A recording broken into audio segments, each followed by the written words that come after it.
Hey, I'm Chris, and this is That New England Sound. Today we're headed to beautiful Bath, Maine to visit George Flores at Midcoast Wind Repair. We're looking at the AR90 today. It was manufactured by Acoustic Research from 1979 to 1982. They feature two side-firing 10-inch woofers, an 8-inch lower mid-range woofer, a 1.5-inch domed ferrofluid-cooled upper mid-range, and then a 3/4-inch soft tweeter, also ferrofluid cooled. These weigh, I believe, 82 pounds. They are the little brother of the AR9, which was introduced the previous year in 1978. The 9 is about a foot or so taller than the 90. It's also much heavier. These have a special 10-inch woofer designed just for the 90. It wasn't used in any other AR model. The 9 uses the famous 12-inch woofer.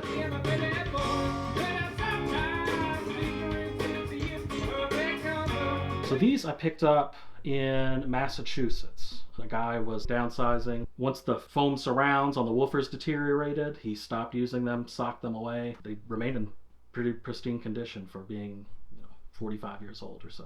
This had a full recap. I replaced all of the capacitors and the crossover boards. And then, as I mentioned, the foam surrounds on these had rotted away.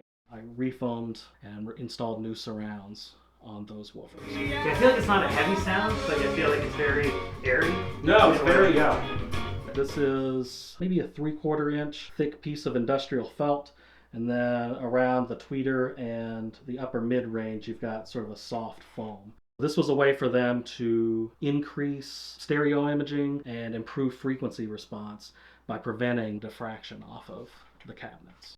These are inefficient speakers. That's one of the drawbacks of the acoustic suspension system. In the AR90 manual, they recommend a minimum of 50 watts. My experience kind of showed me that I kind of found that amount of power inadequate. For an AR90, an AR9, any of the larger, dual woofer systems, I think you probably should need a minimum of about 100 watts, I would say.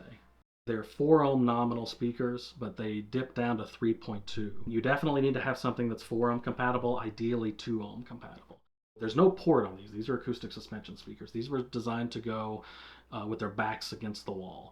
The AR9s and the AR90s with these side-firing woofers, I believe the recommendation is to have 3 feet clearance on all sides of the woofer. There we go.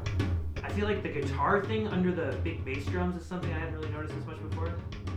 Doing these restorations and then, really focusing on the details to bring them as close to factory as I can is something that I focus on. And for the past few years, I've just sort of eat, sleep, and breathe New England speakers, learning the different models, learning the different eras. By trade, I actually worked professionally as a woodwind instrument repairman. When I moved to Maine, I was given my first pair of really nice speakers.